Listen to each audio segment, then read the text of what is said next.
Hey, everybody, it's Friday, and we all know what that means. That's right, it's episode 77 of the Real Deal Pod with Allister and Geoff. That's right, I am Allister Carrington, your trusted realtor. And as always, we're alongside our trusted mortgage guru, our trusted lender, Geoff Lee. Geoff, buddy, how are you, my friend? I am doing great. I'm doing great. Had a nice long weekend, and I put up my Christmas decorations. So Look at you. Merry Christmas. There it is, man. It's already starting. I've got my wife actually. She's in the background. She's doing it now. She put up the tree yesterday. Yesterday. I believe the tree went up, and then decorations are going on it today. And she was running around putting out all the stuff yesterday and stuff like that. Yeah. So Yeah, no, Christmas is one of my favorite times of year for sure. mine too. You know what's crazy? So I didn't realize that Thanksgiving for the US was the 27th of November. I actually thought it was yesterday. I always thought it was mid-November. Right. So that got me thinking, the 27th of November. So that's literally then less than a month until Christmas. Yeah. That seems too tight, no? Well, I think yeah, I would agree, but I think when you do things for hundreds of years, it becomes the new normal. But has it always been that close? You know what? I don't know. I always because when is Canadian Thanksgiving? October? We're second week of October. That's why I just thought it was the second week of November for them. Yeah. I haven't really put too much thought into it, but if you were to ask me, is it close? It's close, but that also tells me it's two great meals within a 4 week period of time. So Yeah, I gotta say that's right. But I was just thinking because in the US they travel a lot, right? Like because the US and Canada are different. We don't typically move away from our families the way they do in the United States. So I was just thinking like if you gotta fly, so if you move from Chicago to Los Angeles, right? Mhm. And you gotta fly back home to Chicago or fly back home to like Iowa or whatever, right? That's gonna be an expensive set of flying so close together. And then to get vacation time on top of that. Yeah, I think flying though, I don't know if it's the same as Europe, but I know if you fly in Europe, like between like countries, as far as Mhm. within Europe, it's quite cheap. So Yeah, there are discount airlines in the US, like Southwest, I know is one of them and stuff like that. So yeah, I don't maybe. know. I'm not a big fan of last year. We went away at Christmas time on a cruise with my family and my partner, and you know what? I it was great because I was with family.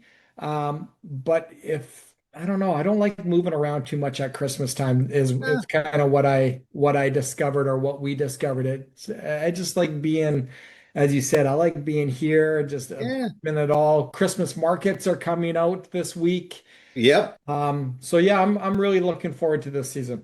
This season's gonna be great. If you have some time, man, Cloverdale is gonna be having the Light Festival again. And it was such a hit. Yeah, it was such a hit yesterday, last year, that they've expanded it this year. I think one of the reasons too is they're not doing it in North Van this year. They're not doing it at Stanley Park because I guess there was a permit thing or something like that. I don't know. So they're even going to have the Christmas train Oh, out here now. So it's going to be huge. I'm excited. I'm going to that one. So I'm super excited to go check it out. that's different than the festivity of lights, correct? I think so, but I don't think so. That's the one I think that now they're combining out Okay. here now. Okay, yeah. Yeah, Oh yeah. yeah, they're combining because last year it was the Surrey Festival of Lights, right? And that was the first year they were having it. It was monstrous, like it was huge. And then I was reading this year, and then Michelle was telling me that they were combining the one from North Van. So if you got some time, check it out. It's a great time. I'll have some time. I'll make the time. It's awesome, man. Well, buddy, let's kick it. Let's get into it and let's get started with the hottest segment in podcast today, and that is Did Did you know? you know? that's right, my man. Did you know? So, Geoff, did you know The Vancouver condo market is stepping into one of its most uncertain periods in years. Yeah. A new report from PwC and Urban Land Institute points to the Vancouver condo market struggling for the next 2 years. Ooh. And the ripple effects could shape everything from investor to investor strategy across the region. So right now, condo developers are facing a perfect storm. Tighter margins, rising inventory, and projects being paused or rethought altogether. Mhm. Some well-positioned developers are choosing to ride out the slowdown or take on leaner projects just to keep their teams working. Others in tougher financial positions are selling off assets or even reducing staff. It's a wide spectrum of stress and strategy, all driven by the same cool down market. Yeah. But here's where it gets interesting. The response isn't the same across the board. You've got some builders pivoting hard into purpose-built rentals. You've got strong balance sheet players buying up distressed or insolvent projects. And then you've got the contrarians, the developers quietly asking, is now the time to start building again? Why? Because they're eyeing the long game. If supply dries up over the next few years, the projects that start today may be the ones perfectly positioned when demand snaps back. So still, the broader industry consensus is clear. It's too early to return to business as usual. A big part of this uncertainty comes from shifting population patterns. For decades, international immigration has helped offset the number of people leaving Vancouver for more affordable markets in BC and Alberta. Now, with the federal immigration policy tightening, experts are expecting something Vancouver hasn't seen in 40 years, a population decline, and that changes the math for everyone. There is hope that government programs like Build Canada Homes can help keep developers afloat and ready for eventual recovery, but reactions to the recent federal budget were mixed, and many in the industry are questioning whether the current level of funding is enough to truly move the needle on the new home construction. So where are investors redirecting their attention? Industrial remains a standout thanks to limited land supply. High quality office space is still leasing well. Retail, especially grocery anchored or essential services sites, continues to prove its resilience, and hotels. That sector needs time to recover, but with FIFA World Cup coming, momentum may build. Mhm. So what's your takeaway, Geoff? Because I have a comment on the FIFA thing. Well, I think FIFA is going to be it's going to be a cash injection, but FIFA is not going to be here for a huge long period of time. It's like the Olympics, right? Right. No, I mean in the hotel standpoint, because they're saying that the hotels need time to recover, but they're banking on FIFA helping out hotels. But I have a comment on that with Airbnb. So go ahead.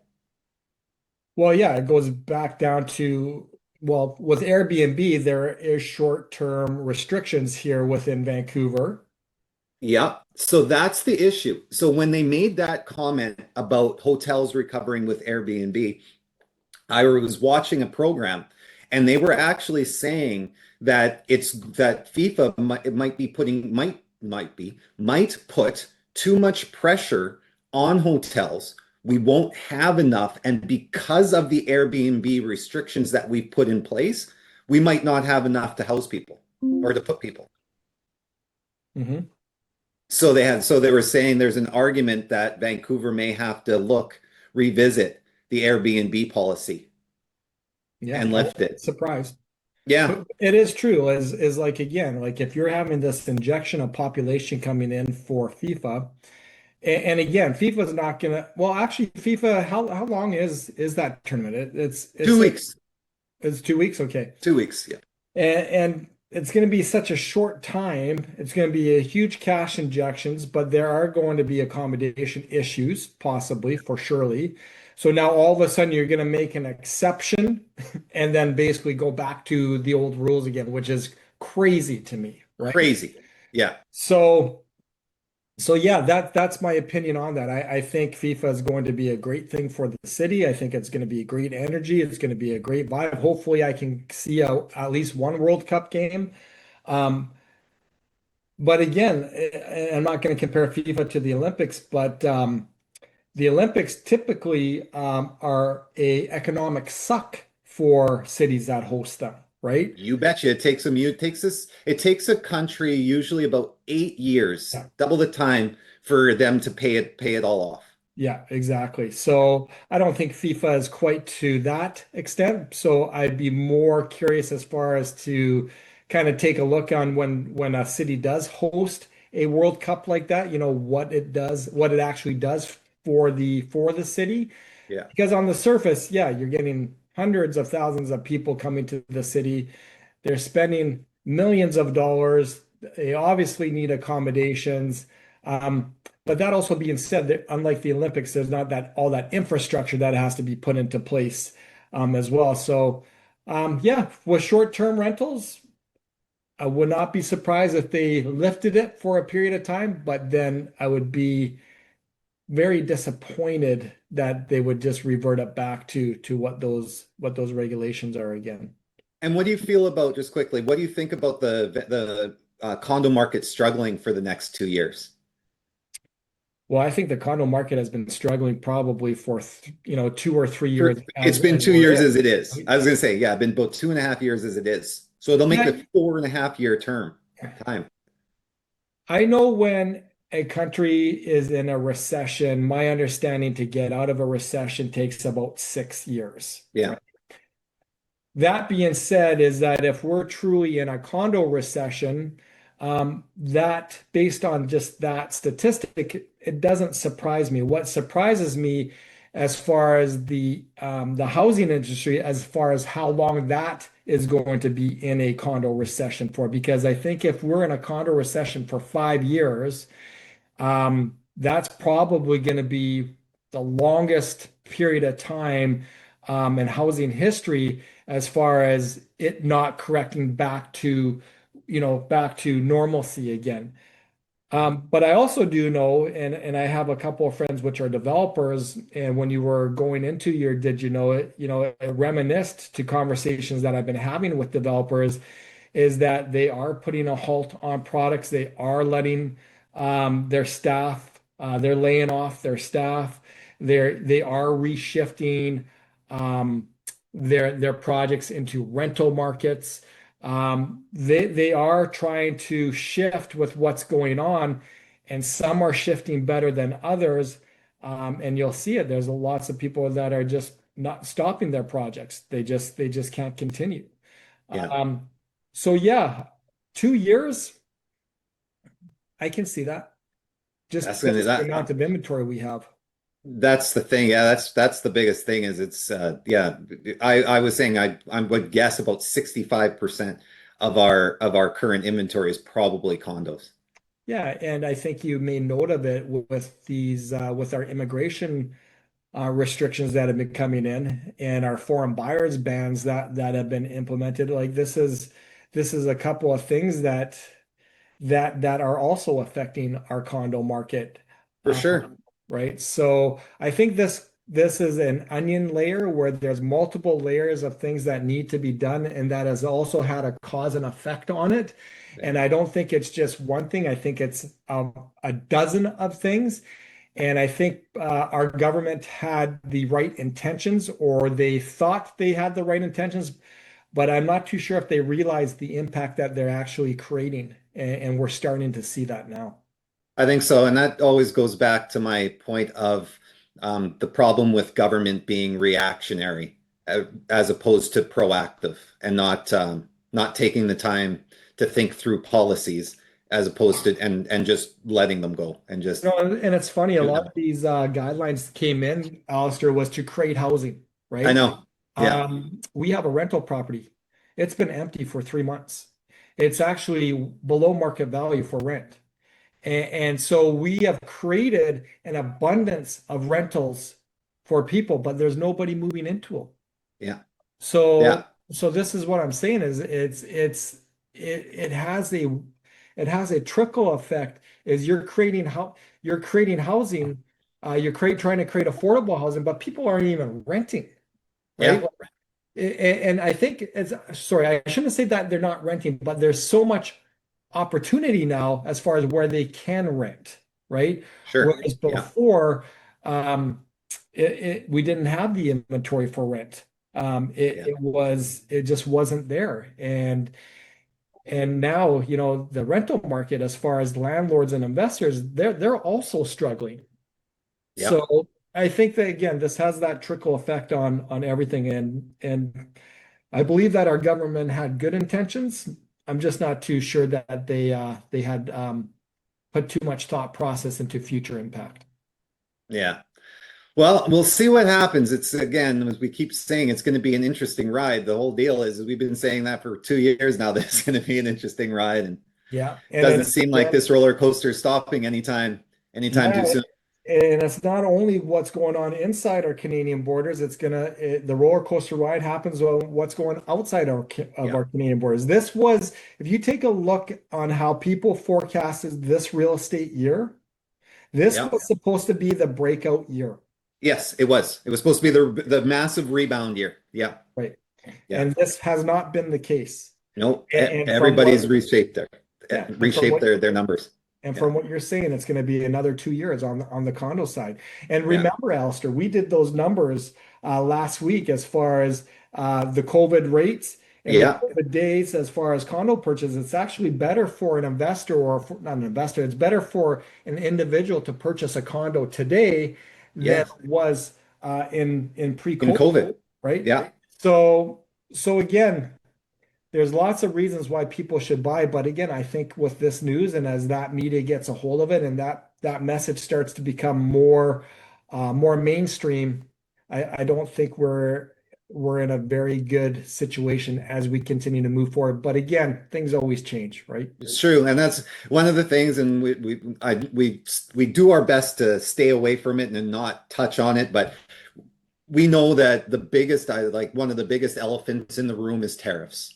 And once that is all figured out, right, and what it's going to look like going ahead, it could drastically change the market, right? And so, Yeah, people's confidence can change the market. People, again, things change. It's like economics. It's like yeah, this is what an economist is saying today. This is what that same economist is saying 4 weeks from today.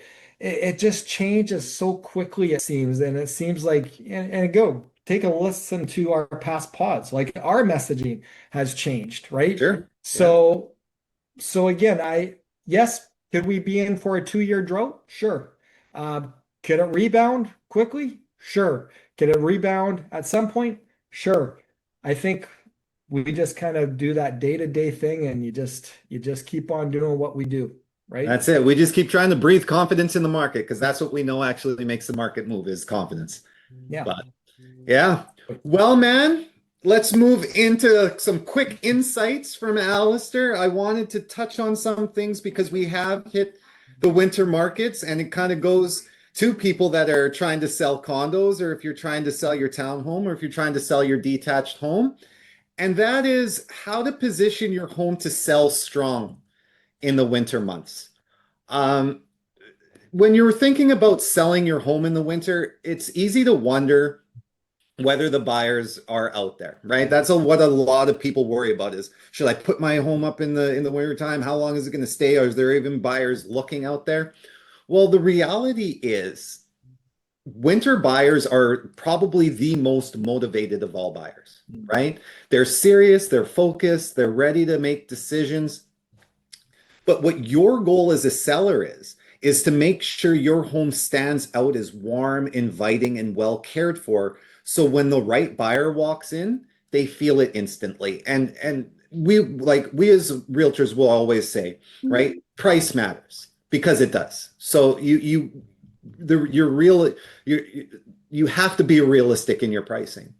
But just as you have to be realistic in your pricing, you also have to have your product looking to be the belle of the ball, looking to be the most inviting one that they walk into. It's not just price that sells your home right now, right? Prices, you could be priced well if your home doesn't look attractive, all you're going to get is continually lowballed from where you put your pricing at. So you have to make sure that your price and your beauty match up. So here's some things that you can do to set your home up for success in the winter market. So winter days are shorter, of course, and natural light becomes a powerful selling tool. So let light lead the way. So keep blinds open and curtains pulled back.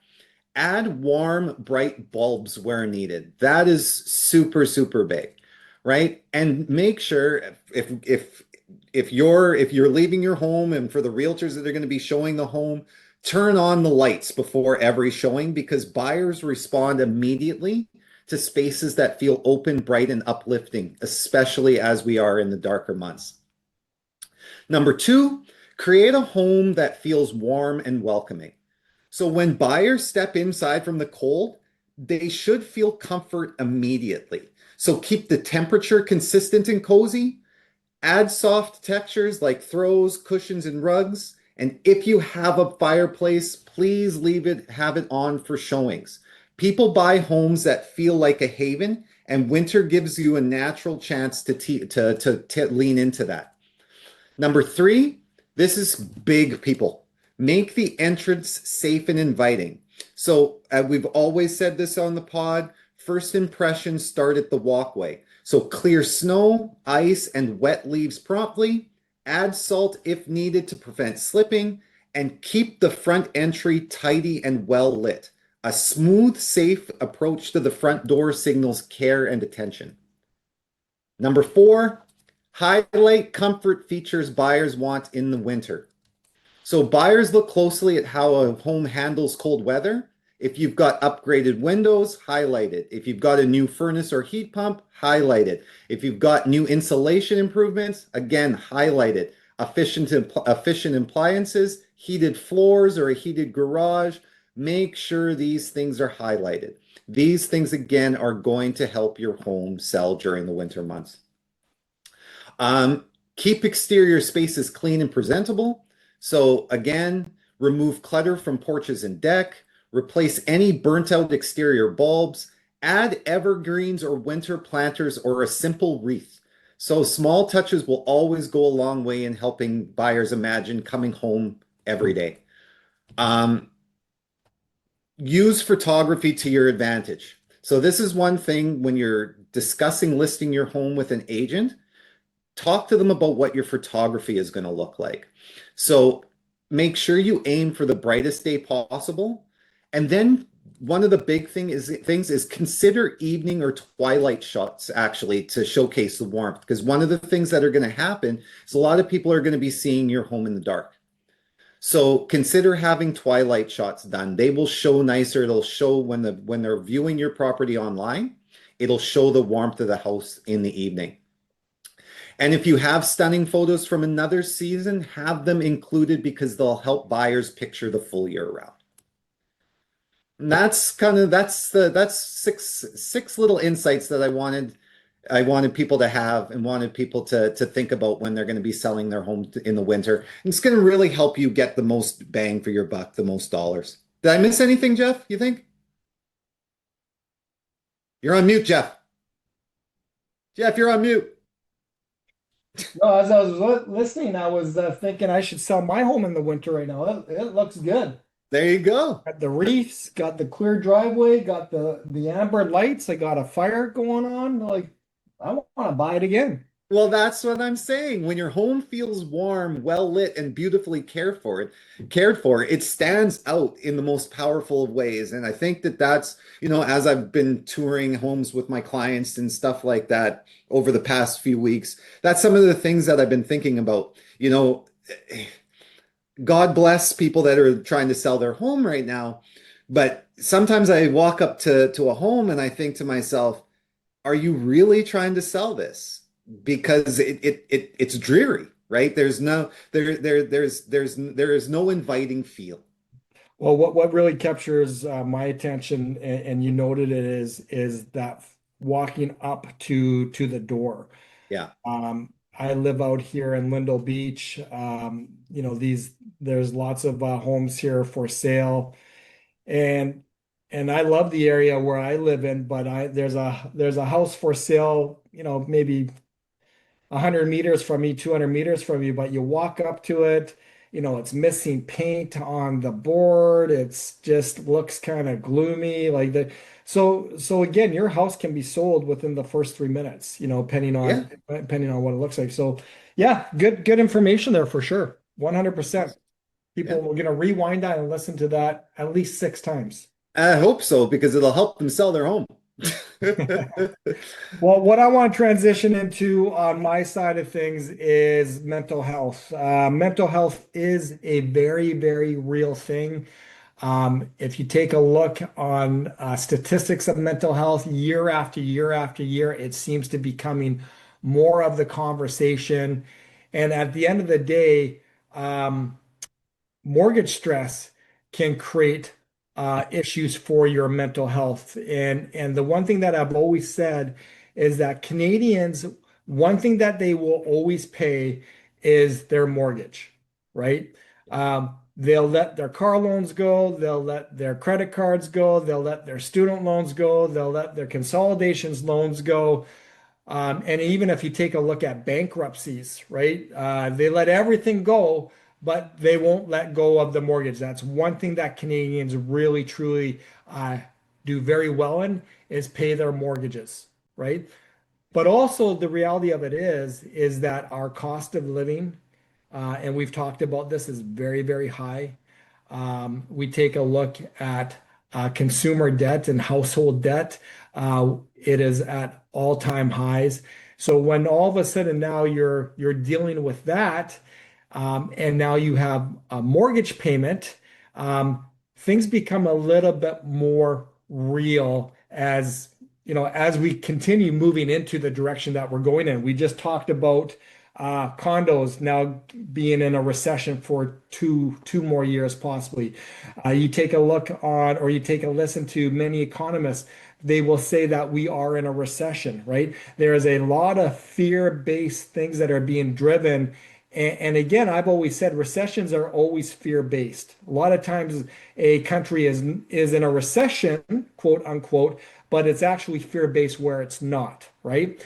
So as we have that recession state of mind or that recession thought, your mental health and the stress on it is going to explode. I've always said is that everybody knows somebody that's suffering through mental health, right?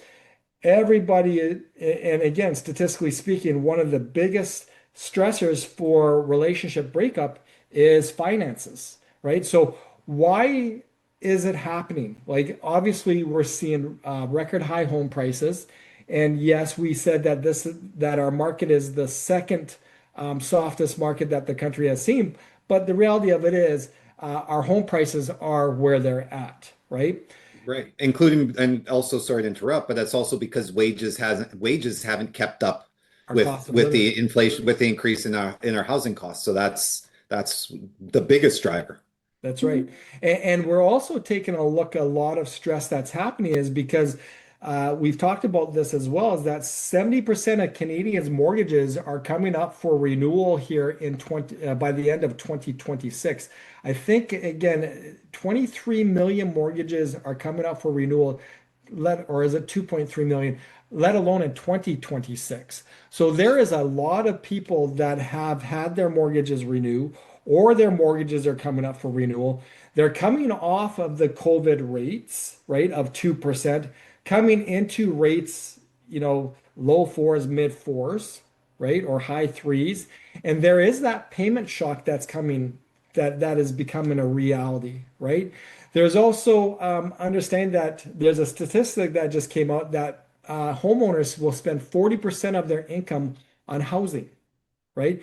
That isn't necessarily a surprise because when we are underwriting a file, lenders will allow up to 39 to 44%, depending on their credit score, of their income to go towards household debt. So this is just confirming that Canadians are spending 40% of their income on housing. And as you said, Alistair, our wages aren't keeping up with the cost of living, Yeah. right? So then it all of a sudden becomes down to affordability. And as soon as we have that affordability issue, and all of a sudden we have a fear of missing payments, obviously that has an impact on your mental health, right? It's like when you have a stress, like just think of your most recent stress that you had, Alistair. You know, how well did you sleep, right? Yeah. How good did you eat? Um, you know, how productive were you? Like how anxious were you? And that might have been a light stress, but when we're in a situation now where we're coming into a financial stress and how am I going to make my payments and how am I even going to make my mortgage payment? Your mental health not will, can overtake and often and at times really handcuff you on how people are going to best move forward, right? Yep. So I always tell people, and this is a plug for mortgage insurance. Anybody that has a mortgage, they should have mortgage insurance. Because within mortgage insurance, you have two types of things. You have a life component, so if you pass away, then the mortgage is going to pay. But you also have a disability component. And mental health is classified as a disability. Um, Mortgage insurance, if you have a doctor from if you have a letter from your doctor saying that you are having some mental health issues, your mortgage insurance can kick in and pay up to 2 years of your mortgage payments, Hmm. right? So again, anybody that is out there that does not have mortgage insurance, that has a mortgage, and you are starting to feel a little stressed about your financial situation, about your household debt, and how you're going to be able to best move forward in there, this might be a great time that you think about getting mortgage insurance if you don't have it already. Because on that disability component, providing that you qualify, if your mental health has an impact on you and how you're moving forward, your mortgage insurance can come in and basically cover up to 2 years of your payments, depending on the situation. So, where I really want to go is how do you manage your mortgage stress? Um, Again, depending on the lender you're with, you can talk to your lender. I'm having financial hardship. Can I defer my payment? Can I miss my payment? It goes back to the personalities of the mortgage. Remember, we've Right. talked about that, Alistair. It's Yeah. always about, hey, well, what's your best rate? Well, your best rate in COVID was like less than 2%. Awesome. Now you're coming into a 4%, high threes, mid fours. Now you're going to have that payment shock. Now your consumer debt is high, your household debt is high, maybe your cost of living is high, and your wages aren't reflecting the increase in our cost of living. And now you have a real legitimate concern. Sure. What is your lender where your mortgage currently sits at? Hey, if you're going through some financial hardship, how can you help me? And there's some lenders out there, Alistair, and we've talked about this before. It's like, not my problem, Yep. right? Yeah. There are other lenders are let's help you get through this. This is what we can do. So again, goes back to the personalities of your mortgage. If you guys are going into a mortgage product, it's more about the rate. Rate is important, but what are the personalities of it? What is the personality if I'm going through a financial hardship, Yeah. right? Create budgets. We've talked about this in past pods. Everybody should have a budget. The reality of it is not very many people do. And more importantly, find someone that you trust. Find a community, not a community, find 1 to 2 people to 3 people that you absolutely trust, that you can basically get advice from, you can get support from, and they will give you their wisdom. And again, remember I said this before, if I could turn back the clock, I can actually still do this now.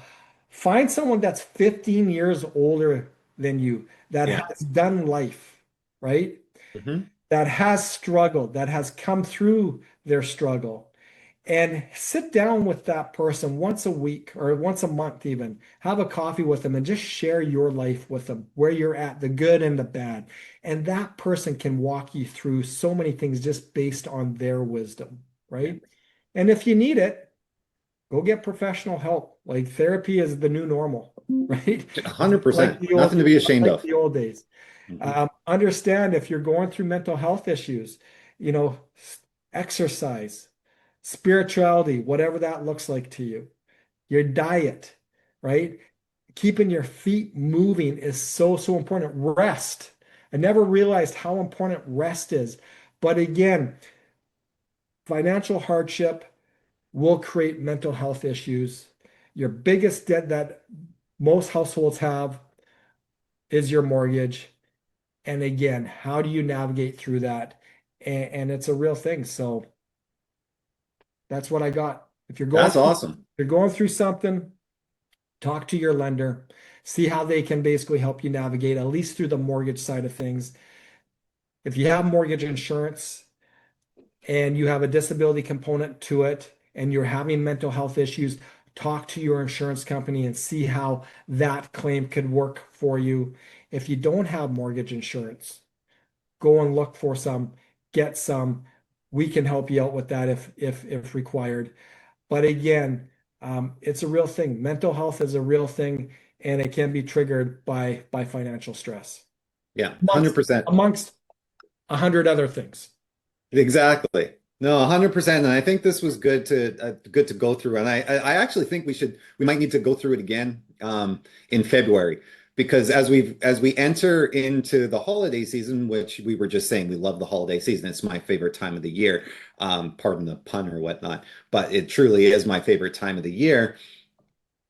For a lot of people, when in February, they've always said that that's, I think, the highest rate of suicides is in February, because people then really start realizing the financial stress they're under, having to pay back the bills and all those sort of things that they've on the money they've spent during Christmas time. So again, I don't like we don't want people to fall into that trap, and we want people that if they're feeling that stress to reach out to find help, because no matter what, no matter how you feel, somebody out there loves you, right? So to make sure you reach out to somebody close, or reach out to a professional to talk.